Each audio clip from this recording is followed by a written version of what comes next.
Yeah, welcome back. Welcome back to Zane's Touching Lives. We're still basking in great stories of hope and humanity. Here's another one. Has it ever crossed your mind how the mentally challenged on our streets survive? Have you wondered how they manage to feed themselves? Where do they sleep? And what happens when they fall sick? Well, it takes a humble man with the greatest compassion, with a dream to help, and is living that dream through his actions.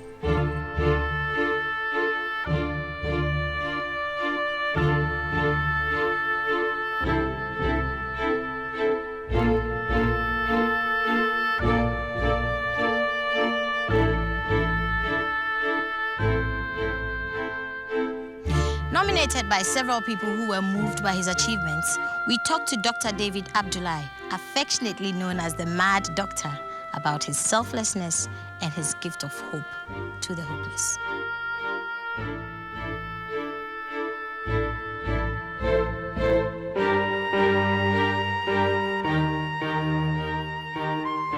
Aren't you, Doctor? How are you? I'm fine, thank you. Great. Tell me about life in Gurugu. Life in Gurugu is a beautiful thing. We share, we love, and we try to make each other happy. Now we want to know a bit more about your life here. The residents of this place are usually people who are very poor and destitute that nobody really wants. We've taken anybody who comes in and we share our lives with them. So this is a sanctuary? I don't know if you'll call it a sanctuary. It's just a place of love. That's what I would call it. What inspired you to set up this place? I am the only survivor of 11 children. 10 died out of poverty-related diseases. My father was a leper. He'd been a farmer before and a traveler earlier on, and then he got leprosy and he couldn't work anymore. Then my mother was a semi-beggar. She didn't go begging in the streets at all, but she had virtually nothing. I come from one of the poorest families in Tamale area. There were nights when we didn't have supper. 1 meal a day was difficult. That was one of the reasons why I went into the streets. And I survived by eating food on dunghills and being a street boy and doing whatever I could do just to try and keep body and soul together. So while I was growing up, I decided that if it was ever possible, I would like a place where I could reach out to my neighbor. They say, love your neighbor as you love yourself. And my neighbors were and are still the very poor and destitute people of our society. And I thought by doing medicine and getting a firm place to stand, I would be able to reach out to those who are most in need in my society. I cut off all sources of funding and threw myself into this job. And I've been here since March 1991. What are you doing here? What are you doing with this place now? Here we have a clinic where we can reach out to people. We operate it free of charge. We give medical care depending upon the availability of drugs, and we supported terminally ill people. And then we also gradually started putting up more rooms around this place for the very destitute who had nowhere else to go.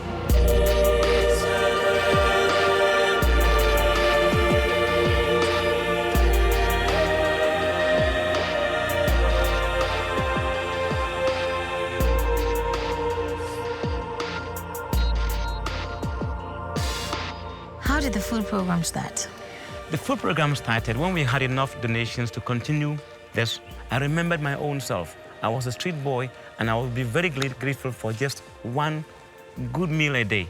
So when I had the opportunity to offer people a good meal a day, I thought, wow, these are the people I want to address my attention to. And we started it on the 6th of January, 1992. And believe it or not, we have not missed a single day. Even today, they have gone on the rounds. And I understand you have a Christmas party every now and then. How did it start? I told you earlier on that my father was a leper. I went to the ministry to ask if there were any lepers in town whom we could give a Christmas party. And they said there were only 14 cases of active leprosy in this area. So I said, okay, give them to us. And when I went on Christmas Day to pick them as I was asked to, there was not a single leper to be found. The food had been cooked, everything was ready. So I remembered in the Bible we are told that if you have a party and you invite people to come and they don't come, you go into the streets and you just bring in anybody. And that's precisely what I did. I went to the streets, I got the mad people, I got the beggars and anybody who was willing to come, and we gave them the party. And since 1989, we've been having a Christmas Day party, and the number has been rising. This year, we're expected to host about 3,000 people.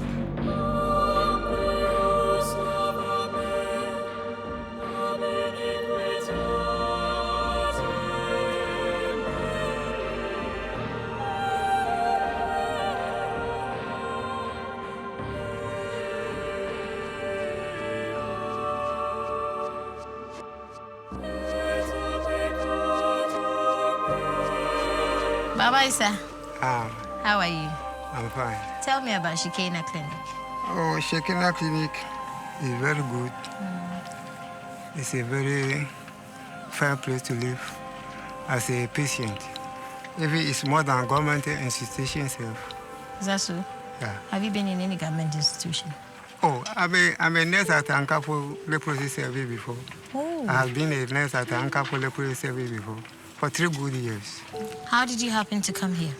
Oh, yeah, I don't have anywhere to go, to be honest. I haven't seen any of the family who take care of me because of the disease. I don't have a chance to further the education or to work at anywhere. Do you like it here? It's a very nice place to live. Even we are more than in the paradise. I see. By the grace of Dr. Abdullah. Have you known him for long? 9 months now. 9 months? Yeah. What sort of guy is he, you think? He's a very merciful, very kind. He don't have any discrimination. Those who have nothing at all, how do you call them? The destitute. He makes us something great. He's very kind, very merciful to us. If you had the chance to thank him, what would you say? Oh, if I had a chance to tell Dr. Abdullah, I wish him long life, good health, and prosperity in all his undertaking. Thank you. You're welcome.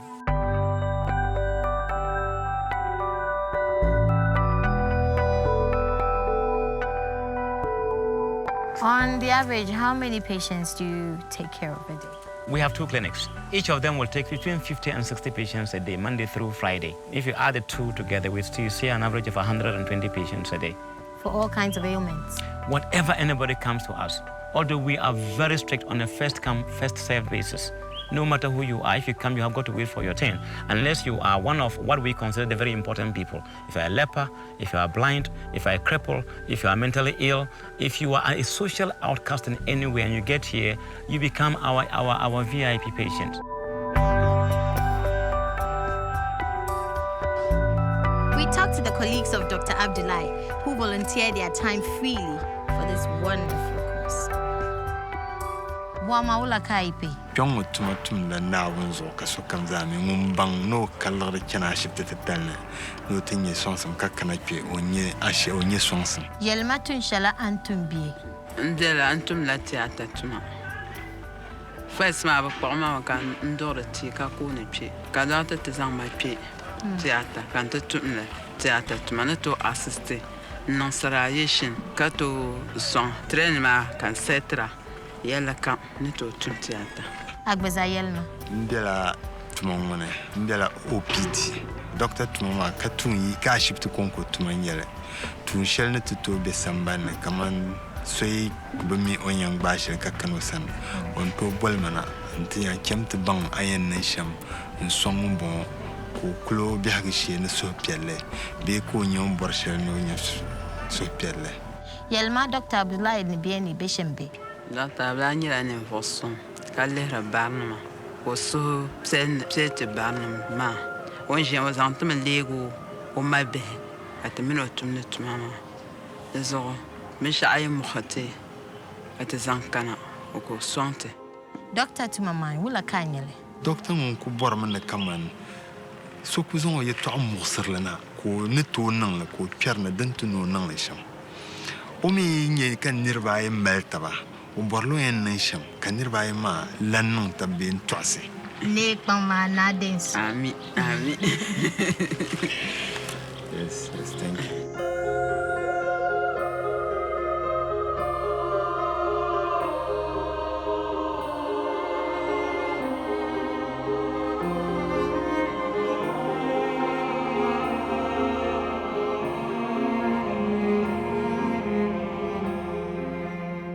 Good evening, doctor.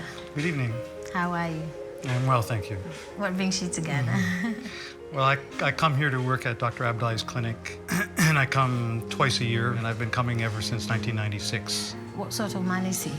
Well, Dr. Abdullah is a very impressive man, maybe the most impressive man I've ever met. He's completely honest and very, very competent. You can recognize the basic humanity in him and the passion he has for what he does and for helping other people, which is what he lives for. What do you think of the work he's doing? Once again, it's very impressive that one man can do so much. When he initially started, he had no funds, and yet he's managed to build up these 2 large clinics and help thousands and thousands of people. He's got an educational program to educate brilliant but poor students. He helps a leper colony, a group of lepers out by Bimbala, I think it is. And it's just the fact that people saw what he was doing and were inspired by it and wanted to help him that has allowed him to do all this. Thank you.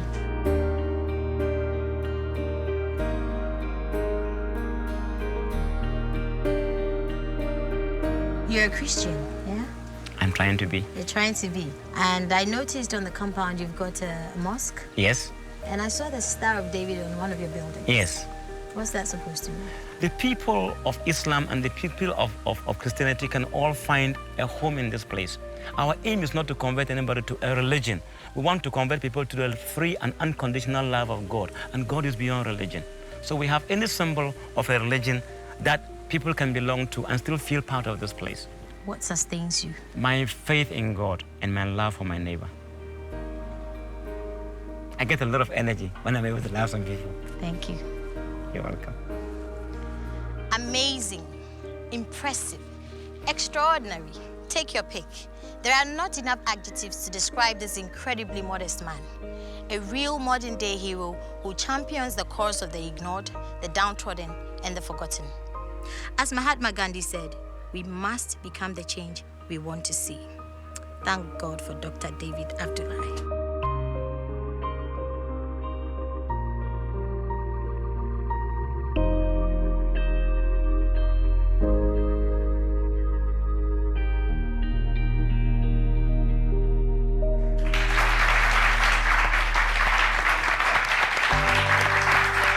What a man.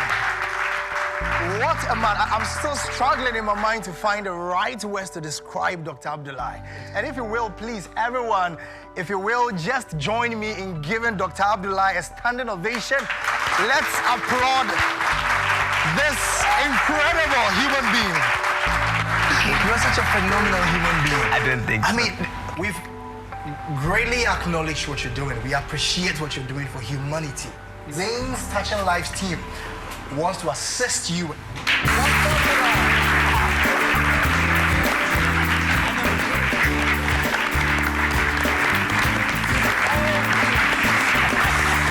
you, first of all, this motorbike goes to you.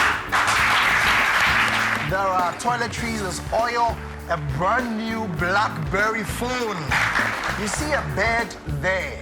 There's only one here, but in actual sense, we are giving you 20 beds. And that isn't all. We are giving you 50 chairs. From now to the next 1 year, we are helping you with your feeding programs on your farm. That is good. And that isn't all. Not just that, the Zane's Touching Life team is also going to give you 1 year supply of medical products so they can use them.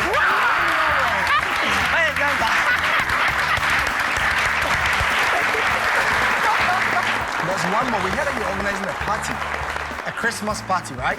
Yes. The Zane's Touching Lives team has decided that for all the 3,000 people you invite into your party, we're going to foot the bill. Wow, wow, wow.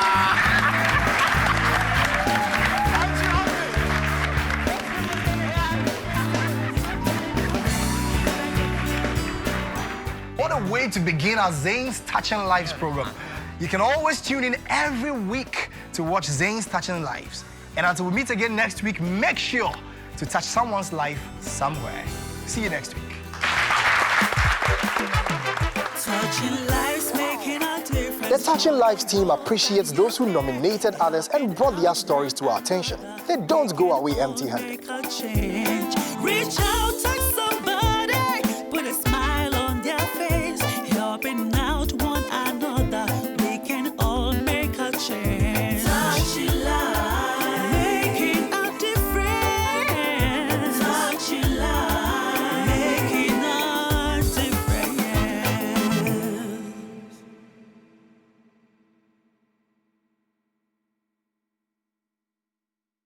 Zane, a wonderful world. Next week on Touching Lives.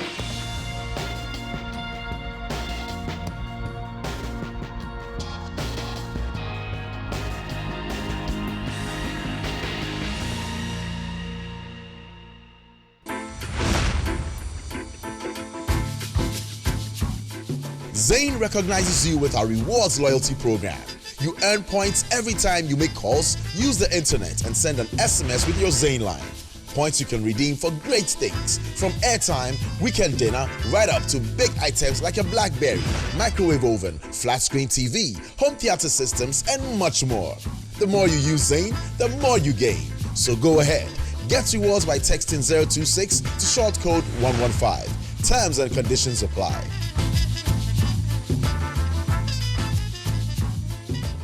Zane, a wonderful world.